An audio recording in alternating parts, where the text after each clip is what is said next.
Doctor Mohammad Yunus, সময় খারাপ হইলে সাদা কাপড় থেকেও রং ওঠে, একটা কথা আছে না? তো ডক্টর মোহাম্মদ ইউনূসকে নিয়ে আপনার সরকার পতনের আগে একটা পারসেপশন ছিল।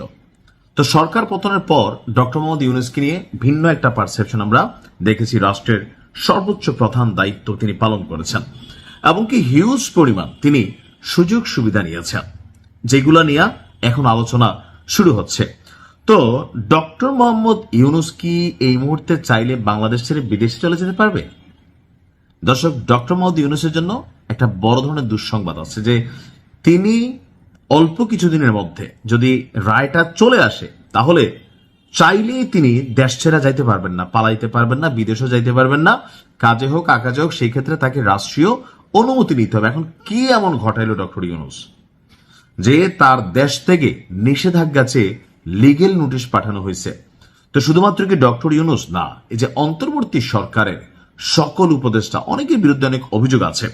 তো সবকিছু মিলিয়ে হঠাৎ করে কেন ডক্টর ইউনূস সহ সকল উপদেষ্টাদের দেশ থেকে নিষেধাজ্ঞা চেয়ে লিগেল নোটিশ পাঠানো হলো? চলুন দেখি। হামের টিকাকে রাষ্ট্রীয় ব্যবস্থার বাইরে বেসরকারি খাতে হস্তান্তরের অভিযোগ তুলে ডক্টর ইউনূস সহ সকল উপদেষ্টা দেশ থেকে নিষেধাজ্ঞা দিতে সরকারের সংশ্লিষ্ট কর্তৃপক্ষকে লিগ্যাল নোটিশ পাঠানো হয়েছে।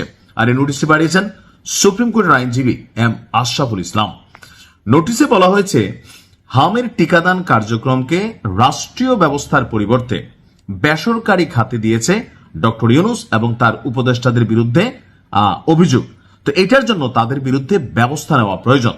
এই প্রেক্ষাপটে তদন্ত এবং প্রয়োজনীয় আইনি পদক্ষেপ নিশ্চিত করতে তারা যেন দেশ ছেড়ে পালাতে না পারে, সেই জন্য তাদের দেশ থেকে নিষেধাজ্ঞা আরোপের দাবি জানানো হয়েছে। সাম্প্রতিক সময়ে আপনারা জানেন যে বাংলাদেশে হাম একটা বড় আকারের নেগেটিভ অবস্থান তৈরি করছে, বিশেষ করে যাদের ঘরে কোমলমতি শিশুরা আছে, কলিজার টুকরা সন্তান আছে। তো যে সকল বাবা মায়ের সন্তানরা হামে আক্রান্ত হচ্ছে, স্বাভাবিকভাবে গার্জিয়ান স্ট্রেস নিচ্ছে। তো এই যে হামের টিকাদানে কিছু অসঙ্গতি ছিল, বিশেষ করে গত 18 মার্চ যখন ডক্টর ইউনূস সরকার ক্ষমতায় ছিল তখন সম্ভবত এই টিকাগুলো সঠিকভাবে দেওয়া হয়নি, অথবা রাষ্ট্রীয়ভাবে এখন যেমন ধরেন বিভিন্ন কমিউনিটি হাসপাতাল অথবা বিভিন্ন শিক্ষাঙ্গন আরো বিভিন্ন মাধ্যমে এই যে টিকাগুলো আছে এগুলো দেওয়া হয়। তো ইউনূস সরকারের সময় 18 মাস সম্ভবত এই টিকাটা দেওয়া হয়নি, আর যার কারণে একটা বড় সংখ্যক পরিবার বা বাচ্চা কাচ্চা যারা আছে যাদের, তারা কিন্তু এই রোগে আক্রান্ত হয়ে গেছে। আর এটা যেহেতু সরকার ইউনূস ছিল, তার এবং তার যারা উপদেষ্টারা ছিলেন, স্বাস্থ্য উপদেষ্টা থেকে শুরু করে সিস্টেম যারা হোল্ড করেছেন, প্রত্যেককে এটার দায়ভার আসলেই কিন্তু বহন করতে হবে। তো প্রশ্ন হচ্ছে যে ডক্টর ইউনূসের দেশ থেকে নিষেধাজ্ঞার বিষয়টা আসলে সরকারের হাতে না, এটা আদালতের হাতে বা আইনের হাতে। এরকম কোন সিদ্ধান্ত কি আসবে?